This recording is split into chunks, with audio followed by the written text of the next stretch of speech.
এখন রাত বাজে 1:30। আমার বড় ভাগ্নি এবং ছোট ভাগ্নির এত পরিমাণে ক্রেভিং উঠছে, তাও অন্য কিছুর ক্রেভিং উঠলে হয়তো, বাট ফুচকার। এই রাত 1:30 সময় ও নানিকে আমাকে সবাইকে ঘুম থেকে উঠায় ফুচকা রেডি করলো। এই যে এটা হচ্ছে ফুচকার সেই আলু টালু, এটা এখনো মিক্সড করা হয় নাই, ভাবলাম আপনাদের সাথে শেয়ার করি। এরকম পাগলামি রাত রাতে কে করে বলেন? বিশেষ করে এই যে এই ব্যক্তিটা আর এই দুটো নীলে সবাইকে ডেকে উঠাইছে।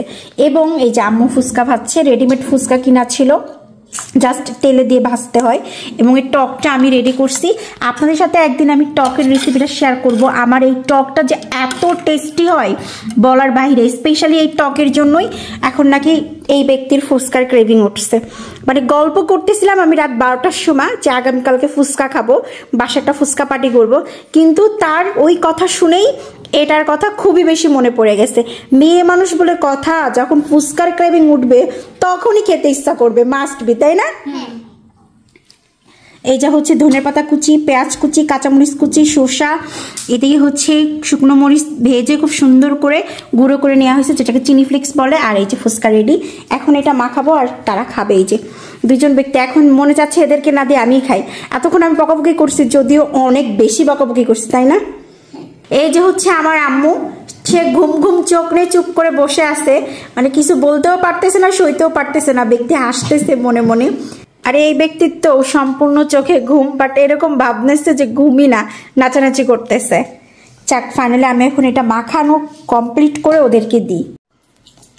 এখন আমি এটা মাখাচ্ছি, অলমোস্ট সবগুলোই আম্মু করছে, টকটা আর এটা হচ্ছে আমি করলাম আর কি। সো এরকম পাগলামি না করলে আসলে লাইফে কোনো মজাই নাই, এটা সত্যি কথা। আবার ছোটটারও হচ্ছে স্কুল অফ আছে, ওর খেলাধুলা চলতেছে স্কুলে।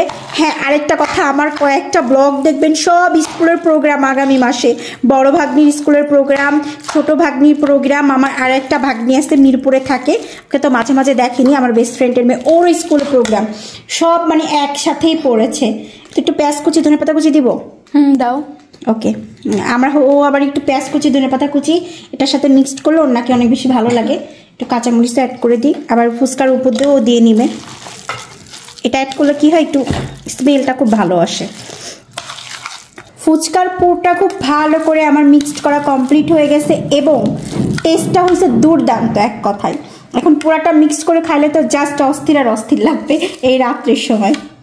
এই যে আমার ঘুমন্ত ব্যক্তিগুলো এখন খাচ্ছে ফুচকা, না আমার নিজের কাছে না অনেক বেশি ভালো লাগতেছে। তার কারণ এত কষ্ট করে নানু আর আমি বানাই দিছি, মানে ওদের খুশির জন্য সবকিছু করতে রাজি, এটা সত্যি। এই যে উনি আবার ভিতরে হচ্ছে পুর নেয় না, উনি শুধু হচ্ছে টকটা নেয়। আমি আপনার সাথে একদিনকে টকের রেসিপিটা শেয়ার করব, দুর্দান্ত। কেমন লাগতেছে? ও তোমার হাতের আবার ফুচকার ভিতরে টকটাই বেশি ভালো লাগে। অবশ্যই আমি একদিন আমার টকের রেসিপিটা শেয়ার করে ফেলবো। কারা কারা এরকম রাত রাতে পাগলামি করেন অবশ্যই কমেন্ট করে জানাবেন। আমাদের বাসায় প্রায় হয়, বাট আমরা কখনো শেয়ার করি না, বাট আজকে কেন জানি না মনে হলো শেয়ার করে ফেলে ভিডিওটা, তাই শেয়ার করলাম। নেক্সট টাইম সবগুলো ব্লগই রাতে শেয়ার করবো আপনাদের সাথে। অবশ্যই লাইক কমেন্ট শেয়ার দিয়ে কিন্তু পাশে থাকবেন। আজকের ব্লগটি এই পর্যন্ত, কি ভালো থাকবেন সবাই। আল্লাহ হাফেজ এভরিওয়ান।